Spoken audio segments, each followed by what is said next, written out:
Hello po sa inyong lahat mga ka-crypto. Ako po si Pinoy Crypto Trader at sa video na ito ay atin pong pag-uusapan ang aking technical analysis dito kay Bonk. Ngayon pong May 21, taong 2024. At ang ating pong nakikita rito ay ang daily chart time frame nitong si Bonk. At kahapon po ay meron po siyang nabuo na isang malaking bullish candlestick. At tumagos po ito sa ating minor resistance line na 40 digits 2838.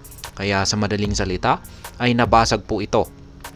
At dahil sa nagkaroon po tayo ng breakout sa resistance line natin na ito, ay mukhang magpapatuloy po siya sa kanyang pag-angat sa presyo at isusunod po niyang akyatin yung ating sunod na resistance line dito na 40 digits 3443. Kung saan ay ayan po yung sunod kung saan po tayo magti-take profit. Triggered na po yung ating take profit dito sa 40 digits 2838. At ayan, bago po tayo magpatuloy ay nais ko lamang po munang bigyang linaw ang aking disclaimer kung saan ang nilalaman po ng video na ito ay hindi po ito isang financial advice. For education and information purposes lamang po ang layunin nito. Maliban po dito ay nais ko na rin pong magbigay babala na wala pong kahit anumang group chat ang Pinoy Crypto Trader. Ngayon ay check po muna natin yung kanyang performance dito kay CoinMarketCap. Ayan po si Bonk. Ayan, isa po siya sa may magandang performance na naman ngayon. Sapagkat yung kanyang 24-hour performance ay umangat po siya ng 25.77%. At ang kanyang 7-day performance naman ay umangat din po ng 37.97%. Talo po niya lahat ng mga meme coin dito. Ayan. Maging si Pepe ay ayan, mas malaki po yung gain ni Bonk kumpara kay Pepe. Ayan, dito kay Brett ay medyo halos malapit po yung kanilang yan performance dito. Mas lamang po itong si Bonk sa kanyang 24-hour performance dito kay Brett. Pero mas nakakalamang po sa 7-day performance itong si Brett. Kaya ayan, itong si Bonk ay nagpapakita po ng isang matinding performance sa ngayon. Yung kanyang market cap ay umangat po ng 19.73% at ang kanyang trading volume ay umangat naman po ng 110.68%. Kaya yan po, nagre-reflect po yan sa kanyang nabuong candlestick kahapon na isang napakalaking bullish candlestick. Ngayon ay check naman po natin ang kanyang official X account kung meron po silang latest announcement or tweet rito na maaaring makaapekto sa kanyang presyo ngayon or sa mga susunod na araw. Kaya yan, meron po silang nakapin na tweet rito noong May 18. It's time, sabi dito, EDC Las Vegas 2024 starts now. Turn on post notifications for live updates from the dog this weekend. The dog can't wait to make new friends. Yan, last 7 hours, some of you all ain't bonk in and it shows. Yan, bonk TF in. The dog had a bonking good time at EDC Las Vegas over the weekend. Time to go back to work and get ready for Consensus in Austin, Texas at the end of this month. Ayan, mukhang wala naman po tayong matinding announcement dito. Ayan, mga updates lamang po yan sa mga kaganapan na kanilang isinasagawa. Ngayon ay balikan na po natin ang pagti-technical analysis dito kay Bonk. At ayan, meron po kasi tayong pattern dito. Ayan, na kulay blue. Binubuo po ng kulay blue. Isa po itong descending channel pattern.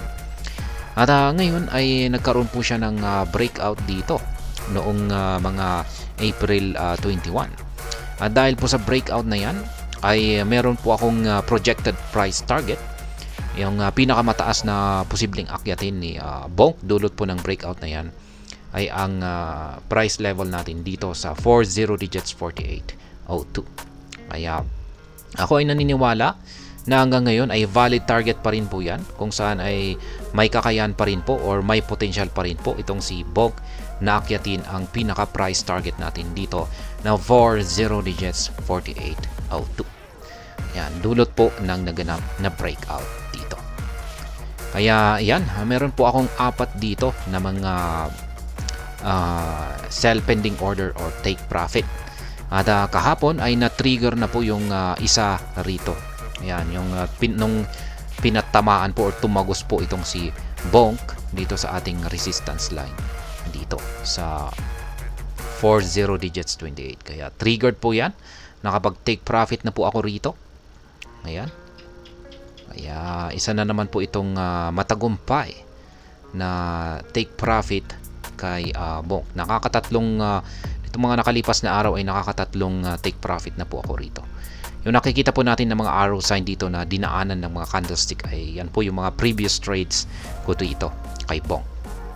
Kaya ngayon ay dahil sa nakapag-take profit na po tayo dyan, ay meron na akong sinet dito na isang buy pending order ulit dito sa support line natin na 40 digits 21.53.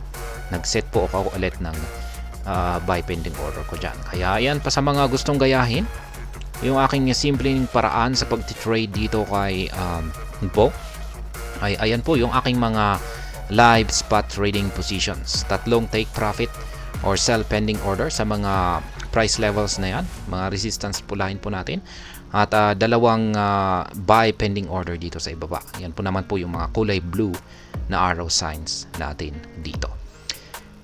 Ngayon ay ilapit lamang po natin para ating i-analyze yung kasalukuyang ginagalawan na market price nitong si Bonk.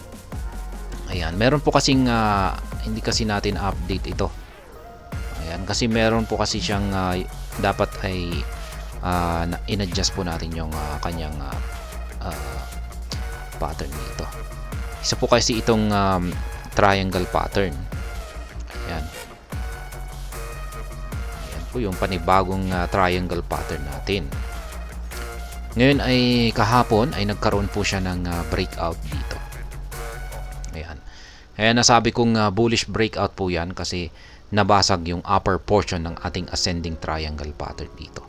Kaya kung pag nagkaroon siya ng breakout ay mataas po talaga ang posibilidad na magpapatuloy ito sa kanyang pag-angat sa presyo.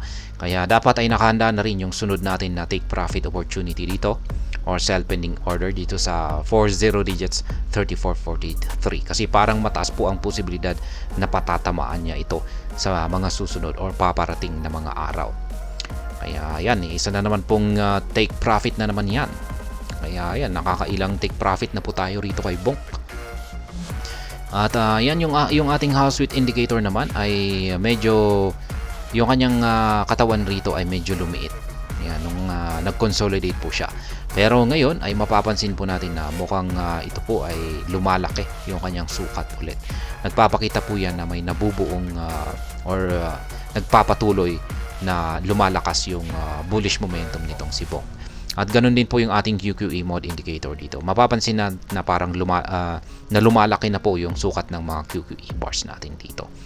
Kaya dahil dyan, ay yan po yung aking naging basihan kung bakit ko nasabi na itong si Bonk ay magpapatuloy lamang po sa pag-angat sa kanyang presyo sa mga susunod na araw. At gaya ng aking sinabi kanina ay maaari po niyang patamaan yung sunod na price target natin dito sa presyong 40 digits 34.43.